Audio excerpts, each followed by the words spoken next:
Good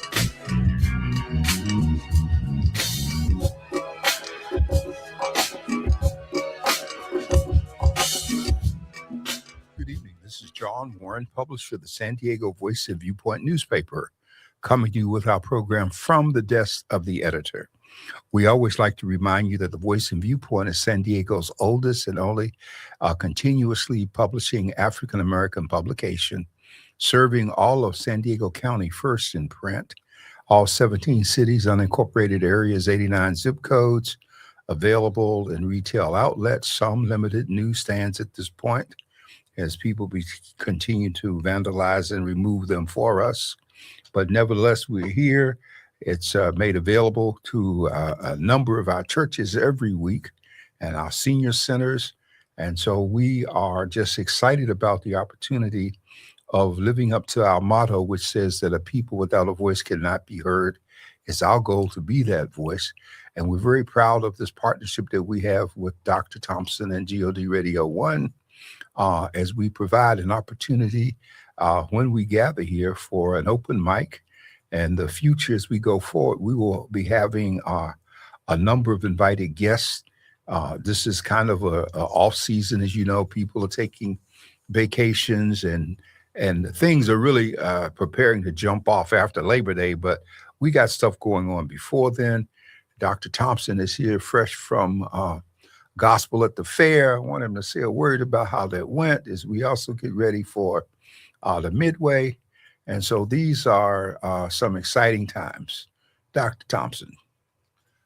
Well, good evening to everyone. We are so excited about being here on this evening with you from the desk of the editor. And Dr. Warren, we had an amazing time at the San Diego County Fair. One of the things about it is that people that had been holding out for Gospel Day to come back to the grandstand actually came back, and the numbers were good. They could have been better, but we didn't have enough time to really get all of the word out. But one of the things, the paddock stage from the beginning to the end stayed full, and that was one of the things that was highly noted, is that people came in early and they stayed all the way into the very end. So we were very, very excited about the potential of us growing and the new leadership that is there. We found that there were some additional bodies that were that have got put in place that are truly friends of the community and that are real keepers of the flame, if you will. So we're looking forward to what that looks like in the future, and very excited about that. And now we're getting ready for the Midway next week. Well, that's encouraging because the county fair has turned out not to be a friend of the Voice and Viewpoint. And we've seemed to go through this cyclical thing with them over the past 25, 30 years. This effort at inclusion, we don't get the same amount of time and attention that the Latino community does.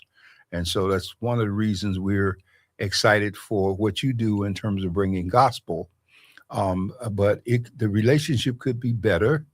And a lot of people forget that the fair is a public entity under the State Agricultural Board. And these fairs go on in all 53 counties of California, and they take place, and there are dollars that go with them. So I think we're going to have to start looking real early now at how the money is spent.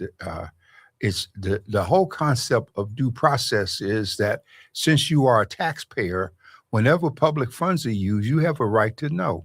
So there is an obligation to not only share and market with us, but to be inclusive of us.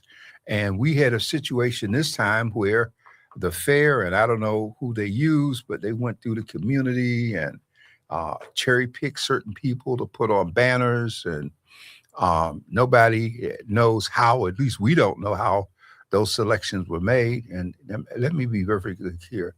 We need to be on a banner like a hole in the head, but it's the principle that a handful of people are determining that they speak for all of us, and they're doing so to the detriment of our collective, because it's not about one or two people, it's about us. And one of our biggest battles right now is the whole concept that people are trying to live up to that inscription that was on the barn that the pigs put up in Animal Farm, and the inscription read that um, all animals are equal, but some are more equal than others. And so we got a lot of issues going on. I'm glad it went well for the gospel and that people came out. But I'm also concerned that at the end of the day, our community does not get its fair share of dollars and attention. And it seems to be shrinking even more so as people feel more comfortable with the omissions based on the Trump mentality. Well, and Dr. Warren, I agree with you 100%. There are a tremendous amount of dollars that are being spent with other ethnic groups, and my theme is still going to always be the same: that we're stronger together. We have allowed ourselves to become divided. We have allowed ourselves to not support one another, and then when we try to get out there and do something that is inclusive, you have a lot of people that literally do not do what they should do, what we expect them to do. So moving forward, it is just really important that we literally make sure that we work with people that can see the vision beyond what they can see. Well, just for the record, I think because there are a lot of newcomers and another generation of people, but folks need to know that you and I have been doing this for over 3 decades. We have been bringing events and activities to San Diego County, much of it at great personal expense, from Gold Coast Classic to when you brought the gospel to the streets there and put up the stands and brought the gang members out and had them involved and working and gave people a platform long before the fair came along. You were there with us when we brought gospel to the Civic Center along one of the first activities on the Gold Coast. When the Postal Service introduced the Kwanzaa stamp, it did so at our gospel event. And you were the leading force in making that happen, as we had about 2,500 people come out to be there. That's when we brought Bobby Jones and God's Property and brought these people here. And for almost a decade, we brought over 450 people a year to San Diego for 12 events. Spending in excess of $1 million to make these things happen. And even then, there were people in the community that didn't support what we were doing because they hadn't found a way that they could get credit for it. And so I'm not going to hop on the negatives at this point. But as we move toward July the 4th, Dr. Thompson and I've been reading and rereading Frederick Douglass's speech from 1852 in Rochester, New York, as he spoke so profoundly.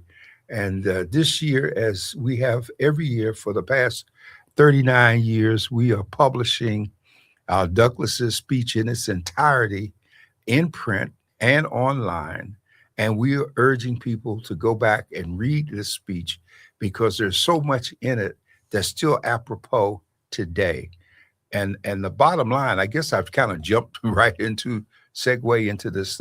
But if Frederick Douglass could rise from being a slave to a free man, to almost self-educating and getting others, even when they didn't know it, to help him further his education, to become a statesman and a teacher and to travel the world and do all the things that he did, then certainly today, with all the resources we have, social media, internet, Google, everywhere you turn, we have access.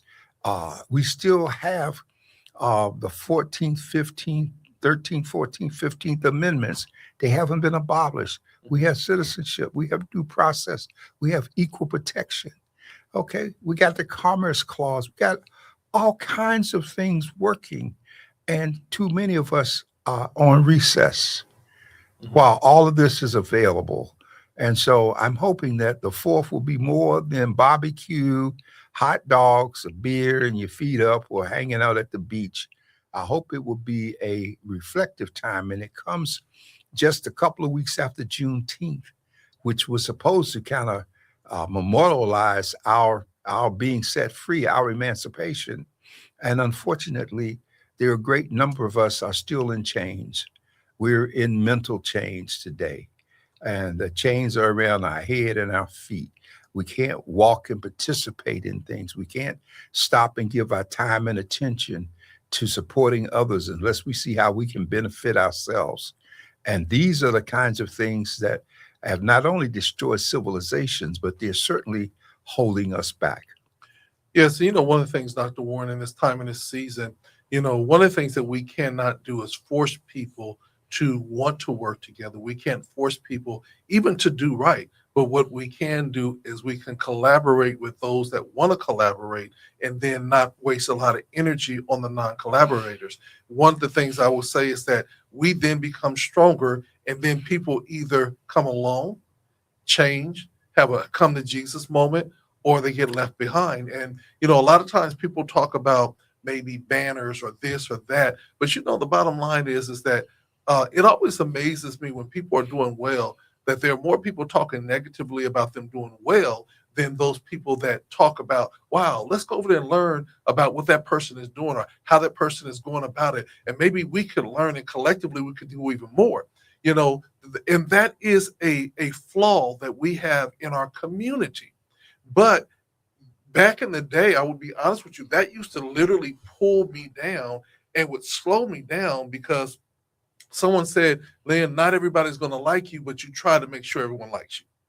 And I began to marinate on that because in this season, even in the civil rights movement, even in all the things that happen that people talk about and have picnics and parades and everything else, those same people were not liked by people that look just like them. Mm-hmm. And if they would have stopped their progress because somebody didn't like them or didn't support them, then literally none of us would have grown to the point that we are now. And so when they say iron sharpens iron, the reality comes in is that you got to be hard to be able to sharpen something else, because if you're not, then you just break. Well, you can't be worrying about other people and what they think. I think folks spend too much time concerned about what other people think. You need to be thinking about what's right and what's just and what's fair. I always like Micah 6:8 in the scriptures, which says, and what does the Lord thy God require thee but to do justice, show mercy, and walk humbly with thy fellow man. Mm-hmm. The humility part is a stopper for so many of us. And so many of us, because of our predisposition to the slave mentality still, we confuse discipline with oppression. Mm-hmm. And the two things are not the same. Mm-hmm. And we don't exercise the rights that we have. And so right now, I don't want us to be spending a whole bunch of time worrying about Donald Trump. Trump is on his way out. That's why he's trying to rename the world after himself. I think we need to spend our time looking at counting those seats that we have. A lot of people are talking about this Supreme Court decision on the birther issue. And what folks don't realize is we're not safe based on the way the numbers ran, because the way the Constitution is set up, if the Congress seeks to override a Supreme Court decision, all it has to do is go back and pass a law. And my favorite example of that came in the 60s, I believe, the late 60s, when we had a situation where there was a flag burning. In those days, a lot of people were burning flags during the Vietnam War era. A lot of us who came home from the war, instead of being greeted as people are today with "thank you for your service," were greeted with people spitting on them and rejection, nobody at the airport to meet you in your wheelchair and the whole bit. So those things have made a difference. But the flag burning situation in a case went to the Supreme Court, and the Supreme Court took the position that people could not burn the flag. And a bill was passed in Congress that said, based on the First Amendment, freedom of expression, the statement was made that you could burn the flag, even though we disapproved of it. could still burn the flag. And so that overturned the Supreme Court case. And what we're trying to do now is make the point that folks, we got to wake up. We got to get involved. We got to be sure that we can really do what we need to get done here, and not just assume that everything is okay because this term is over. And one of the things that we have to really work on, and this is one thing I want to encourage you, is to listen to trusted messengers. I was literally looking at the news, and I looked at several news stations on the other day, and they talked about the Donald Trump wins in the Supreme Court, but very few people talk about what they call his losses. And it's amazing that we're in a society now that we have censored news, that they only can talk about what the wins, but they don't want to talk about the losses. And again, we did what we done to Venezuela. We dethroned their leader, put another leader in. Now they're having a massive earthquakes and everything else of that nature. And my question is where's the true help from us? Well, you got to remember that the news depends on who you watch, okay? Because if you look at Fox, they're going to talk about his wins. If you look at CNN and MSNBC, more liberal entities, they're going to talk about his losses. And his losses outnumber his wins. Today and this week, carrying through the weekend, people are talking about the over $2 billion that his family has grifted in terms of wealth from his last term going into this period here. And what is missing is that most of the things that Trump did, including taking that airplane, most of the things that he did violated the emolument clause, because anything that's given to the president during his term of office is given to him as a representative of the government. It's not given to him personally. And now Trump is looking at doing pardons, because he still thinks he's king. So for the 4th of July, he's talking about pardoning 250 people, and the inside word is you bring $1 million, you can buy a pardon. And so there's a whole bunch of things going on. But I don't want us to spend our time worrying about all of that, because in due time, all of this is going to come to an end. The issue is we as Black people in particular have a tremendous opportunity to reassert our presence in this country through this political process. We have forgotten that we were responsible for the Voting Rights Act, for civil rights. We were responsible for nonviolence becoming a means of taking it to the street, for marching and protest. And we saw how effective it was during COVID-19 and the George Floyd and all of these things that have happened. These are things that other people have grabbed and are doing that started with us. And one of the things I think is so important, and Congresswoman Jana Paul was on today, she's a representative from Washington State, but she was talking about her experience of becoming a naturalized citizen. And this is what Trump was trying to stop, because under the 14th Amendment, if you are born in this country, you have citizenship. If you are a corporation under the 14th Amendment, you have citizenship. Corporations became people under the 14th Amendment to the Constitution. And so we got hundreds of people on Saturday in naturalization ceremonies across the nation that will be holding up their hands, swearing allegiance to this country, abandoning wherever they came from, engaged in adding to the meaning of the Latin expression e pluribus unum, out of many, one. And the one becomes this nation that people come and become a part of. There was a time when you came to America, you knew you were required to learn English. Now people are coming here and demanding that the country learn the language where they came from, which is a reversal of how this thing was supposed to work. But because of the First Amendment, freedom of speech, okay, we are allowing those languages, we are allowing things to be printed and to try to be as inclusive as we can. And so I think this is important. And I just don't want to see us get away. You know, when Douglas gave the speech, all through the speech, there's some very important things. This is 6,000 words, so it's a long speech. You probably would want to download it and get a highlighter and take a couple of hours to read it. You can see so many things happening. For instance, he talks about the hypocrisy of the church and the church's support of racism. And we still have churches today where people are coming forth and trying to atone for, racist behavior and conduct. So it's an important time, Dr. Thompson. Yes, Dr. Warren, and one of the things about it is that this midterm election is a very important election because of the fact that we can literally turn the tides at this midterm election. And we're seeing a lot more Democrats coming in, socialist Democrats coming into position and making moves on seats for the White House. What is your take on that?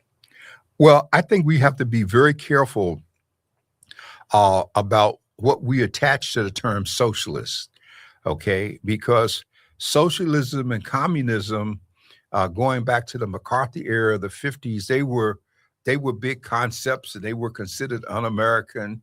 And it's so interesting that in spite of how Black people were being treated, we still did not run to jump on the communist bandwagon, okay? If you think about Roosevelt and we think about Social Security, people could have been mad about Social Security, saying that's socialism. But I tell you what, today is a whole bunch of people would be very upset if their Social Security check was cut off, all right, because of what it represents. And I was remembering, it's so interesting you mentioned this because I remember I was working for Congress and sitting in the committee as a young man when Medicare was created.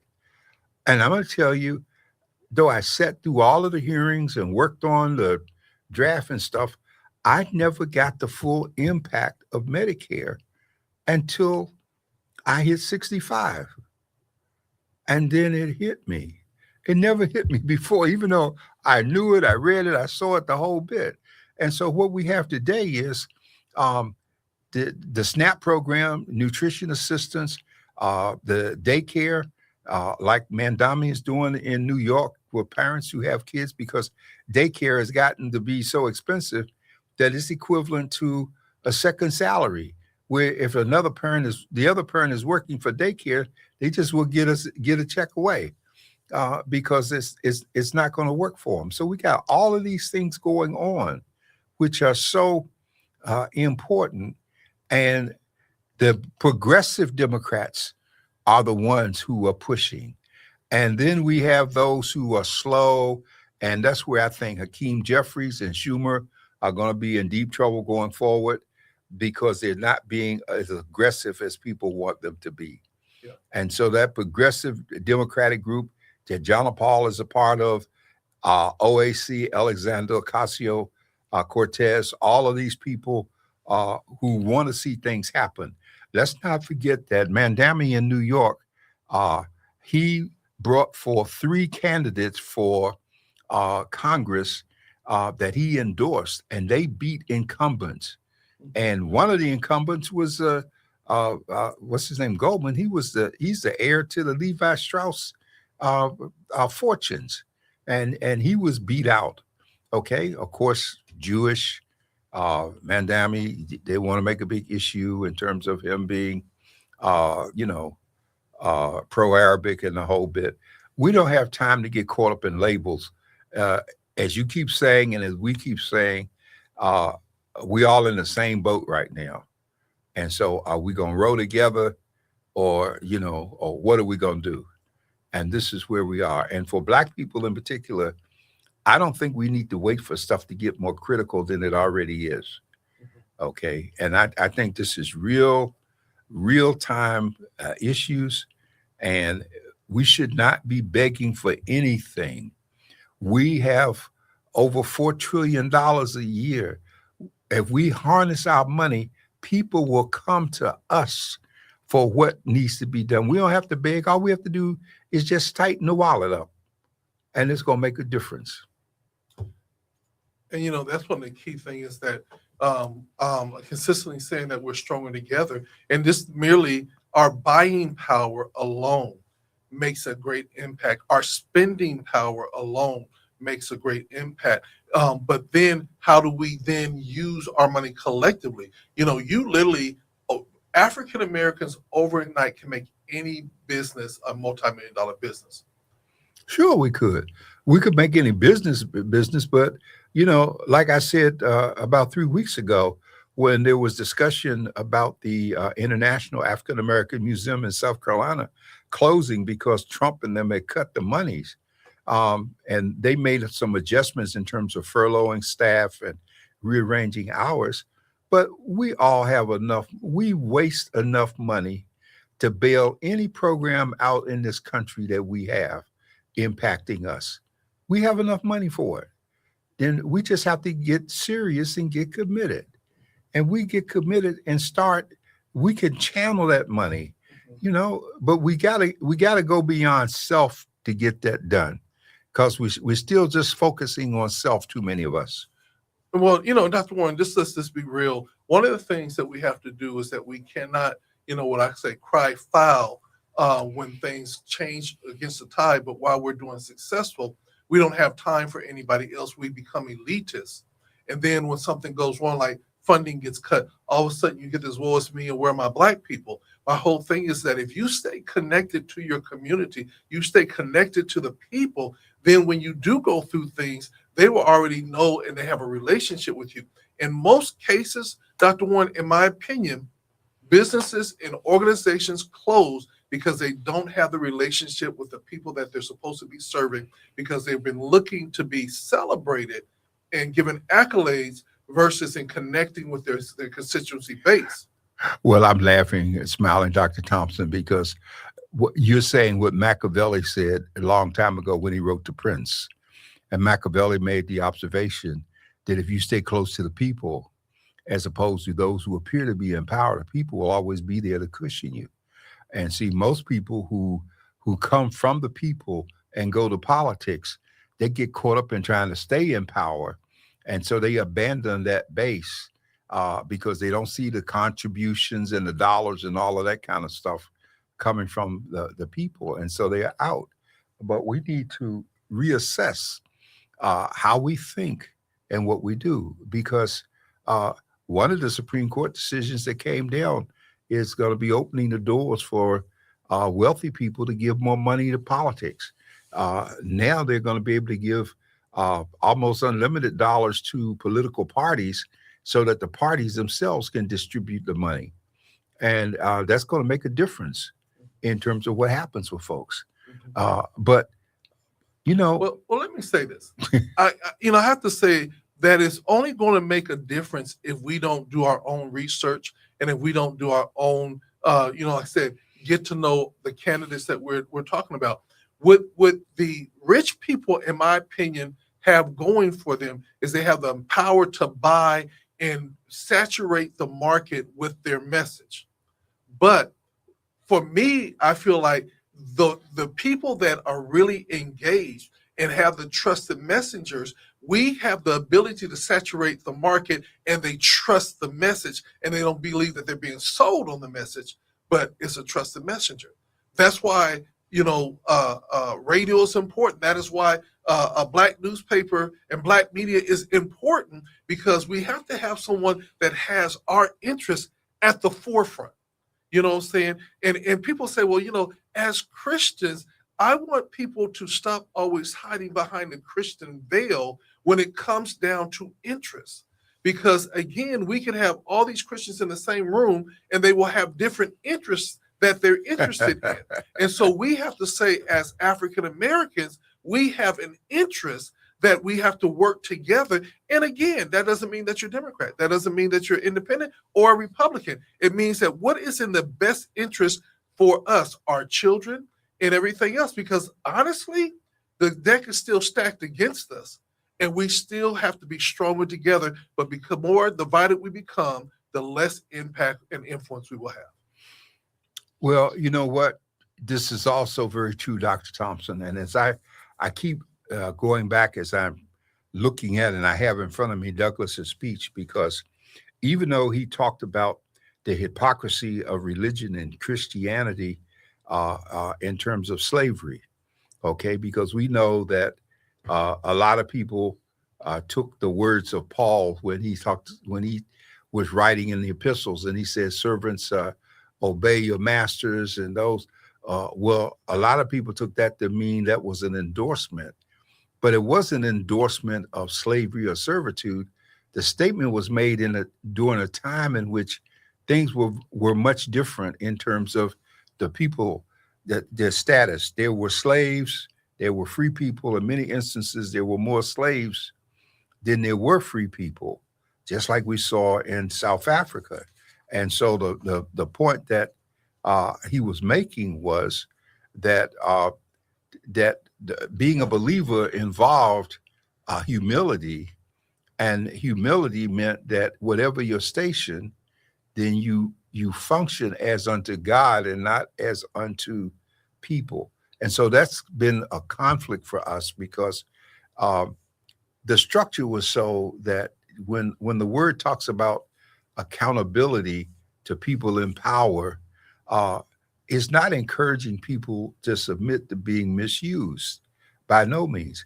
You know, Jesus made the statement. He said, "Render unto Caesar that which is Caesar, and unto God that which is God." When people asked, who should they observe? And then St. Augustine made the observation that when the laws of man come in conflict with the laws of God, then the laws of God should prevail. Our problem is we don't even know the laws of God anymore, because we're not reading the word, we're not studying the word, which we should be doing. And the word is not just restricted. I mean, the word is so universal and so humane. It doesn't matter, as Paul says in Galatians, whether you're a Christian or Jew, bond or free. The concepts apply.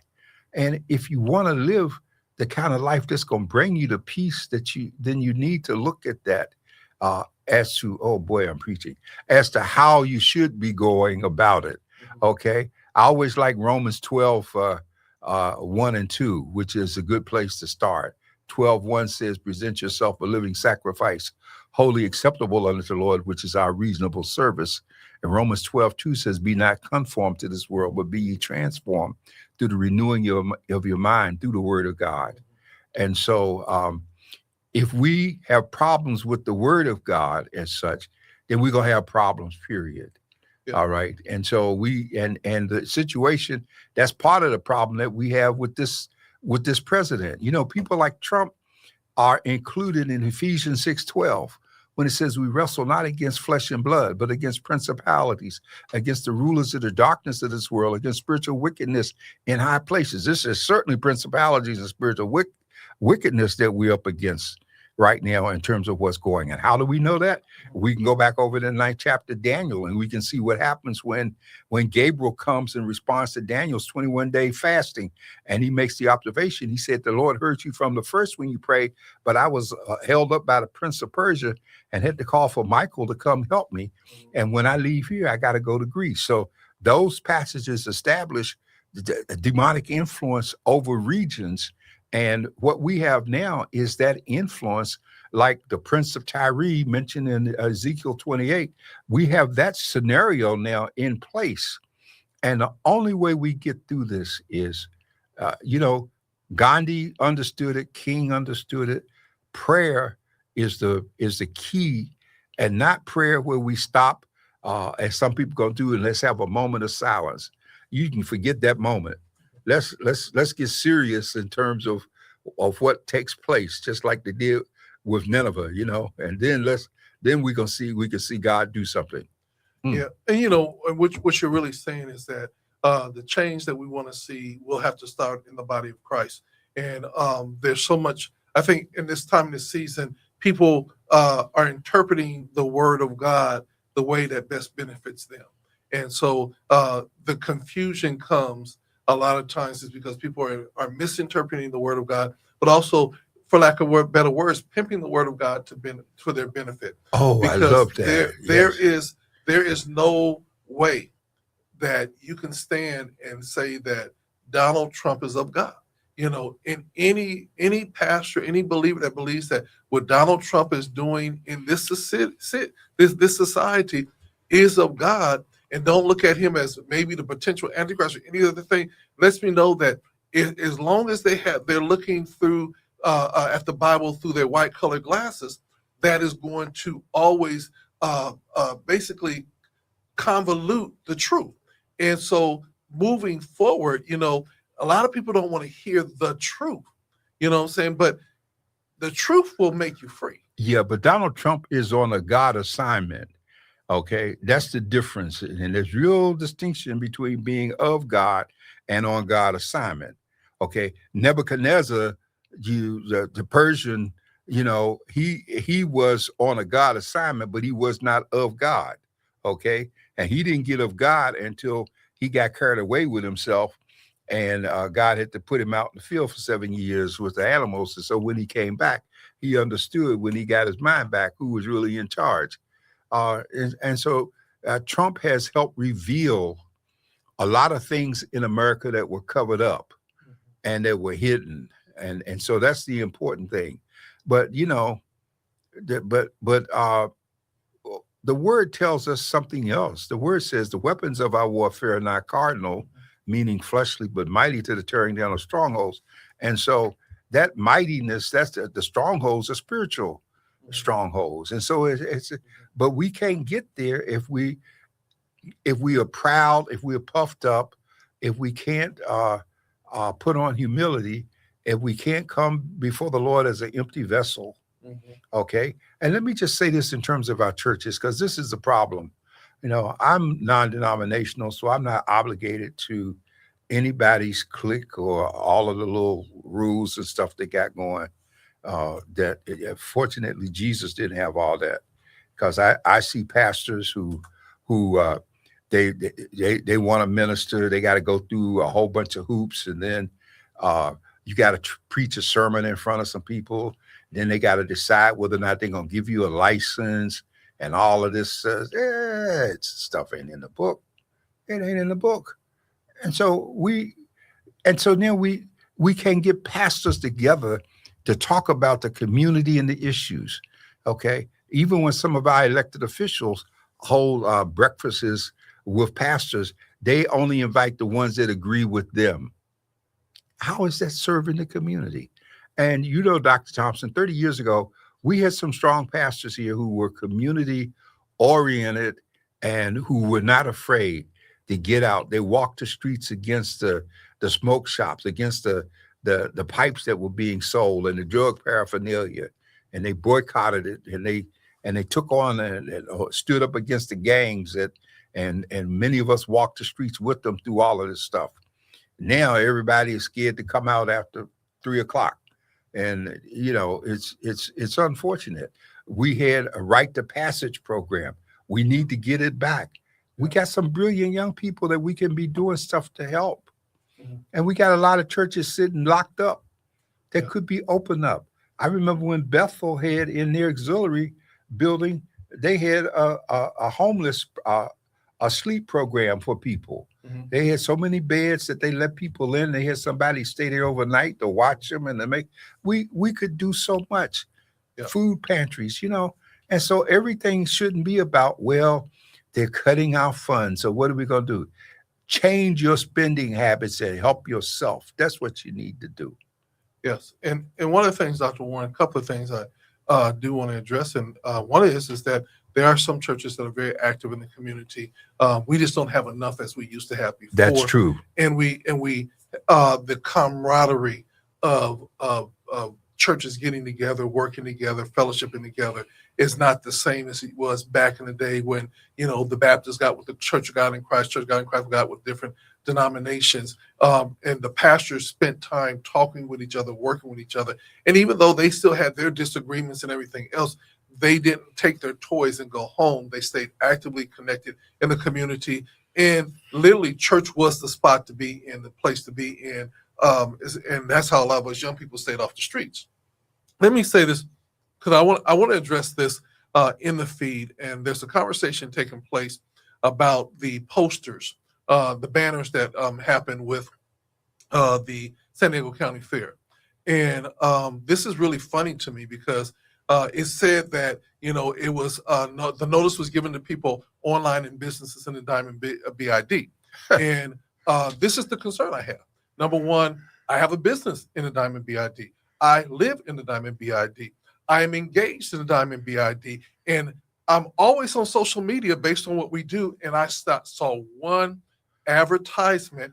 And so being that I'm connected with the fair, I asked the question and of how it went about and everything else of that nature. So we have a clarity of how things were done, but a consistent narrative that I want to consistently say, you can't just put things online and expect that everybody's going to see that online post. But that's we have to be more aggressive. It's a lazy if we way. want people to be involved. It's a lazy way of doing it, Brother Thompson. First of all, the Diamond BID, I have never known the BID to do anything with Voice and Viewpoint in almost 40 years I've been here. And it's so ironic because Bruce Huffman, when he started his Merchants Association, he laid the foundation right there at Euclid and Imperial. He laid the foundation for the Diamond BID. Mm-hmm. Okay. And they put their banners up when we did Gold Coast. We had banners made. We put our banners up. We took them down. We coordinated with Ramadan and with them, but they've never done anything to reach out to us. And now the contract for the BID has gone to the Black Chamber, and the Black Chamber has never done anything with Voice and Viewpoint. Mm-hmm. Okay, whatever they have that's of value is online or is in a business journal. And okay, and that's what I'm consistently saying. Yeah. That so we have to be stronger together. And what is happening is that we are letting people come in and cherry pick us apart. I use the Business Journal. The Business Journal makes hundreds of thousands of dollars doing honors. If you really look at it, the Business Journal does more honoring of people throughout every month of the year because that is their business model. And if you look at the people, because I subscribe and see it every week, you look at the people, very few people in the Business Journal look like you or me. Exactly. It's all about white San Diego. Exactly. Okay. White businesses, real estate, and all of the big things. And it's like a tale of two cities. There was the best of times, the worst of times, depending on which one you fell into. Yeah. Because it is two worlds here. And a lot of people don't even realize that there are two worlds in San Diego in terms of the way it functions. And so one of the things that I'm going to say, and this to be very, very clear, there is no disrespect or hateration towards any businesses or any publications or anything of that nature. But what I will challenge us as a community is we cannot continue to operate as their water is colder, and that it is only valid if they validate us. We must learn that we validate ourselves and we celebrate ourselves. And that's the reason why we started doing Bayside Gospel Council Board the Midway as an honoring of women, because we are not seeing it by us for us. No, and you're so right. Dr. Thompson, sometimes we use terms and we assume that people know what they mean.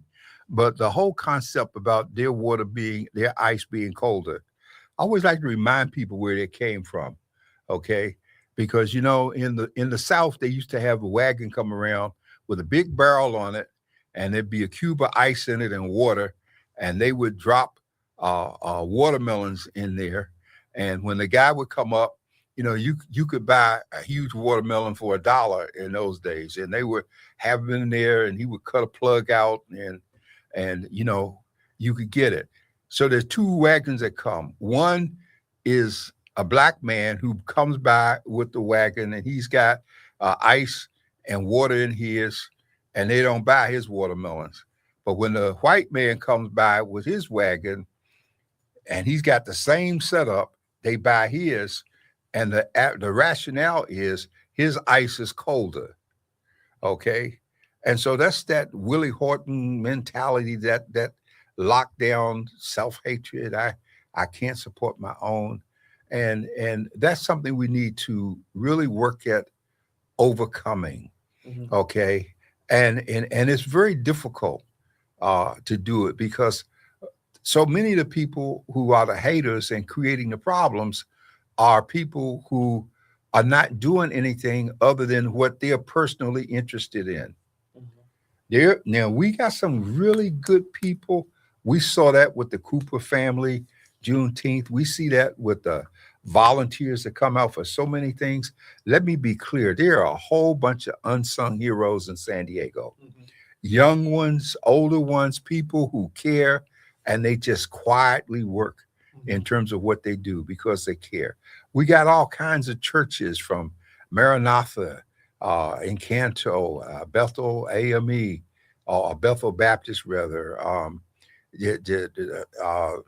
Total Deliverance, and Greater life. Four Yeah. Seasons, Greater Right. Life. All of these churches, they're all doing things. Bayview, they're reaching out and they're doing things. And so I'm not trying to give the impression that we are mad with anyone, but I believe that we still have to find a way to help those who are not as big or as successful as some of the ones that I named so that we can help in those communities where they're located. Yeah, and back in the day, and I have to say it this way, back in the day when we grew up, um, churches and ministers held each other accountable. So if they start seeing something that was not godly or that was really being a detriment to your community or to your church, the pastors would get together and they would come and say, "Hey, man, what's going on?" And they would really challenge you. And I know there's several pastors that are trying to start that again. But there was one comment here that said there's so much judgment subconsciously practice within the church before we ever even go out in front of the world. And that is true. Sometimes, and somebody said to me on a show this recently, I said to the person, I said, I'm so godly proud of what you have accomplished.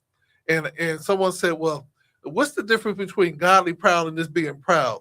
And my response was, that's the churchy version to make it sound deep and spooky, but the basic is we're proud. But a lot of times we get in the habit of giving churchy responses without really thinking the impact. And so many times we become the stumbling block Well, for people's success. let me help clarify your godliness in terms of what you just said, Mhm. okay?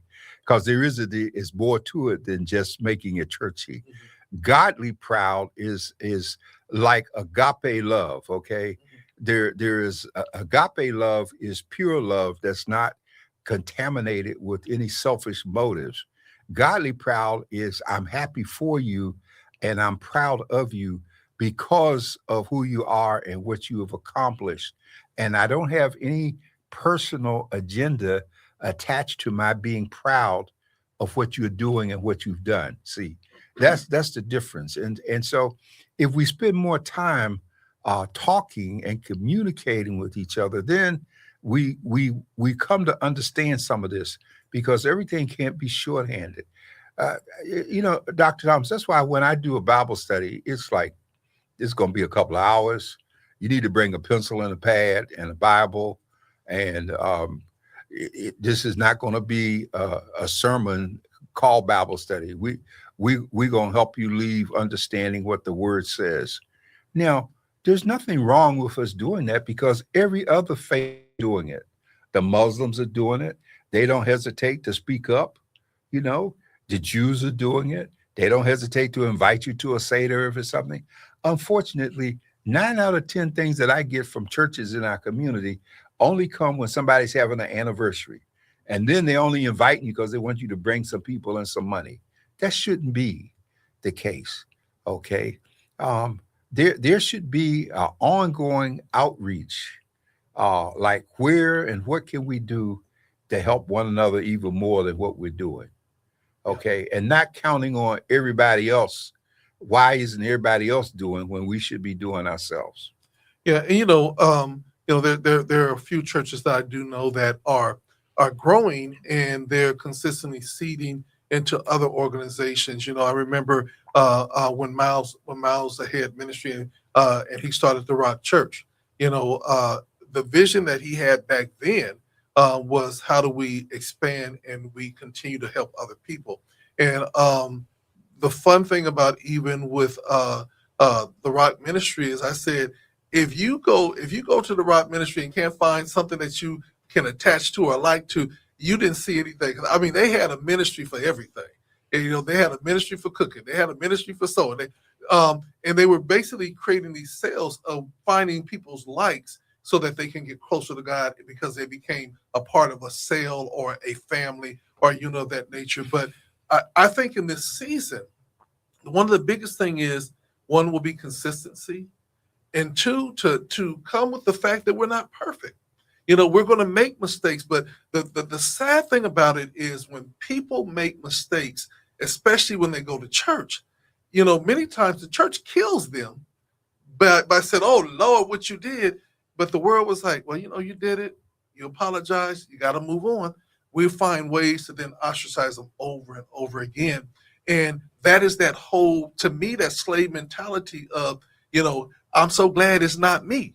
And I said to someone, we have done a great job teaching people how to go to church, but we haven't taught them how to live safe. No, and Jesus was never about church. Yeah. Okay, and that's part of the problem, because I always like people to understand that God has never been about religion. Religion is man's way to reach God. Salvation through Jesus Christ is God's way of providing fellowship for man to reach him. All right. And so we have to be like Paul when he says to Corinthians, "I'm not ashamed of the gospel." All right. And we can't be ashamed. And we aren't ashamed when we're in trouble. Oh, Lord, can we pray and call on him then? But once we get out of the deep stuff, then here we go back to business as usual. And so I'm hoping as we hold these conversations, and I want to thank the people who sent some comments. I didn't get to see as much as you did, Dr. Thompson. So I don't know if we missed addressing any concern that was raised, because the whole idea was to have a dialogue and to have output. Yeah, and Dr. Warren, we have been literally putting up things and bringing things into the conversation. One of the things I just want to say for us, again, is going to be my same theme consistently. We are stronger together. In every walk of it, we are stronger together, and we have to be very mindful of what we're losing, by us being divided. We're losing things because we're divided, even in the sense that, we lost Anderson and Ragsdale Mortuary. And the sad thing, and I want to say it, the sad thing is that there was another mortuary, Black owned, that was interested in buying Anderson and Ragsdale and keeping the name and literally making sure that the legacy stayed alive. But they would not give a return phone call, almost as if they didn't want anybody else to benefit from what was taking place. And in spite of that, that mortuary flourished and benefited overall because they were still trying to do something positive for the community. Well, it was even deeper than that, okay, because Mr. Ragsdale always was a giver, just like Mr. Huffman was, okay, and they were members of churches in the community.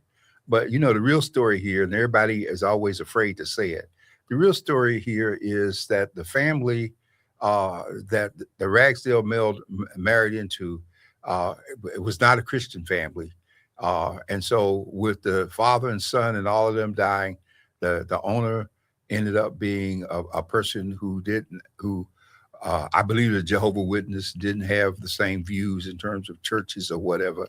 And a lot of that killed, because I don't know of any city where a mortuary has flourished without a relationship with the church, with the Black church.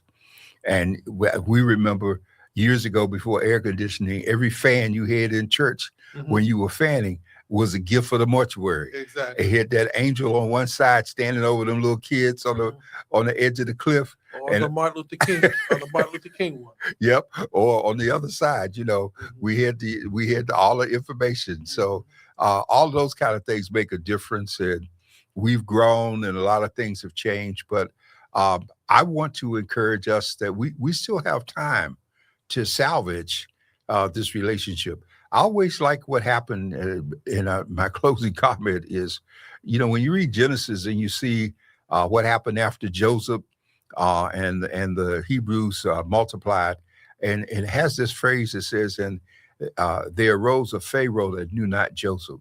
Mhm. Okay. And all through the Bible, God has an emphasis on the importance of teaching the children and having the history carry forward.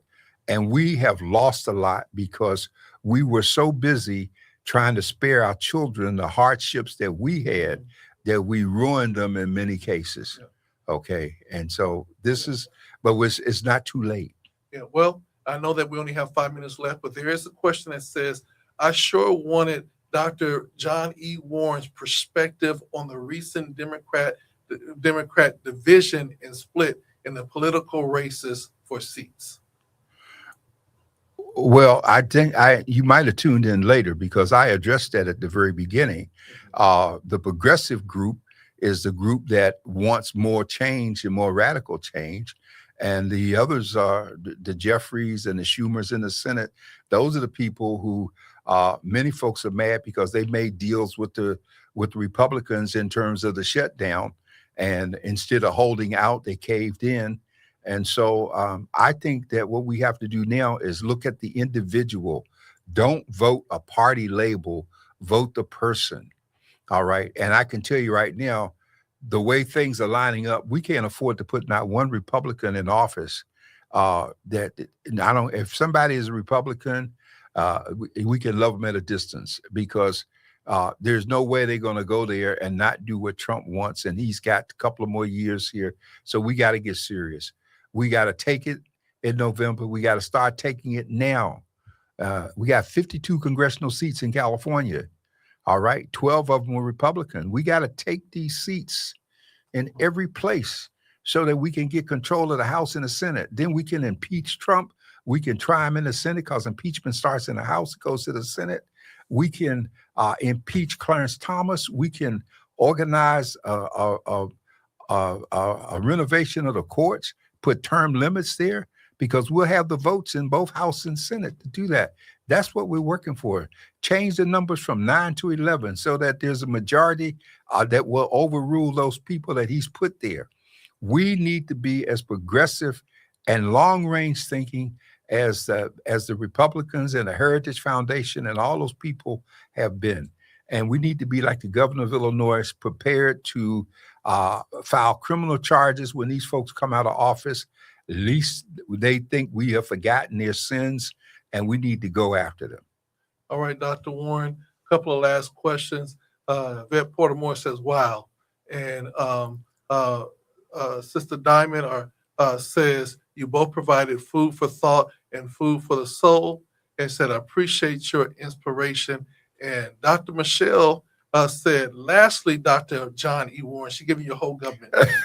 I really like that insert monthly health pamphlet inside the last issue of the San Diego Voice and Viewpoint newspaper, June 25th issue. That was really nice and a great special edition. Well, I thank you, Sister Michelle, for mentioning that, because that's the annual thing we produce.